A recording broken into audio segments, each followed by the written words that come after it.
The following presentation is for customers in need of hiring a security guard company. This presentation is being presented by Mid-Hudson Security Consultants. So, let us get started. Step number 1, determine your needs. Before you contact a security guard company, it is strongly suggested that you determine your needs. Determine what problems you are facing, and if security guards are the right solution. Outline your short and long-term needs or expectations. Determine when you would need coverage. Determine the scope of work to be performed. Determine a security budget. Step number 2, research. Find out who they are. Spend some time searching the vendor on the internet. Are they a legitimate business? Are they licensed by the New York State Department of State as a watch guard and patrol agency? Are they properly insured? Who is the owner, and how long have they been in the industry? How many employees do they currently have? What do their online reviews say? Step number 3, contact the company. Call the company and ask to speak to someone about providing security guard services to your location. Things to consider. How quickly did they answer? Did they tell you that they will have someone call you back? Did they sound professional? Did they sound organized? Were they genuinely interested in helping you, or were they more concerned with making money off you? Step number 4, schedule a meeting. It is recommended that you schedule an in-person meeting to speak to the security company's managers face-to-face. Show them around your facility. Speak with them about your needs and expectations. If asked about your budget, give them a rough estimate of how much you are willing to pay them on an hourly basis. Ask them for a formal proposal via email or USPS. Considerations. Were they on time? Did they present a professional appearance? Were they organized? Step number 5, negotiate a bill rate. A bill rate is an agreed upon amount that a security company charges a client for services rendered on a set hourly basis. How is a bill rate determined? A bill rate is determined by the scope and frequency of work to be performed with consideration to the customer's budget and the security company's interest. Before a security company can propose a bill rate, they must thoroughly understand the customer's needs. Are armed or unarmed security guards needed? Where are the services being rendered? When will security be needed? Is a vehicle required?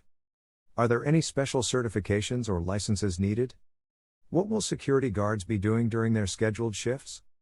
Things a security company takes into consideration when determining a bill rate: onboarding, uniforms, training, vehicles, equipment, state and federal taxes, insurances, specialized certifications or licensing requirements, supervision, technology, guard wage rate, overtime, holidays, profit. As a prospective customer, you pay the security company one set hourly bill rate for services, and that is it. The vendor is responsible for furnishing the services and assumes all other responsibilities, liabilities, and expenses. Step number 6, review the proposal. A proposal should be detailed and easy to read. It should contain cover page, table of contents, letter of interest, executive summary, executive bio, organizational structure, company capabilities, hiring practices, any additives, uniforms, pricing, overview of terms, a termination clause, references, proof of insurances, proof of licensing. Key things to look for in a proposal: proposed start date, renewal terms, proof of insurance, proof of licensing, references, payment terms, indemnification, termination clause. Step number 7, approve or deny RFP. At this point, you have already met the security company and you've received their proposal. Depending on your needs, you may ask the security company for a change in the proposal. They may either agree to your terms, request a negotiation, or withdraw their interest at this point.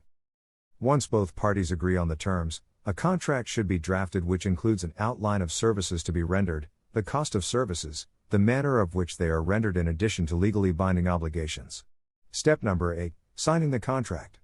Things to look for include a schedule of coverage, the scope of work to be performed, the cost of services, the start date and end date, applicable payment terms, length of service, renewal terms, uniforms, are they vendor supplied or customer supplied, details about billing for vehicles and fuel if applicable, a confidentiality clause, how are notices sent and received, a statement about safekeeping and the return of customer-issued property, a statement about the vendor being responsible for paying all insurances, taxes, and operational liabilities.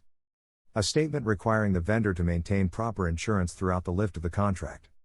An indemnification, release of liability statement. And lastly, a termination clause that specifies how the contract can be cancelled if the need ever arises. Step number 9, begin coverage.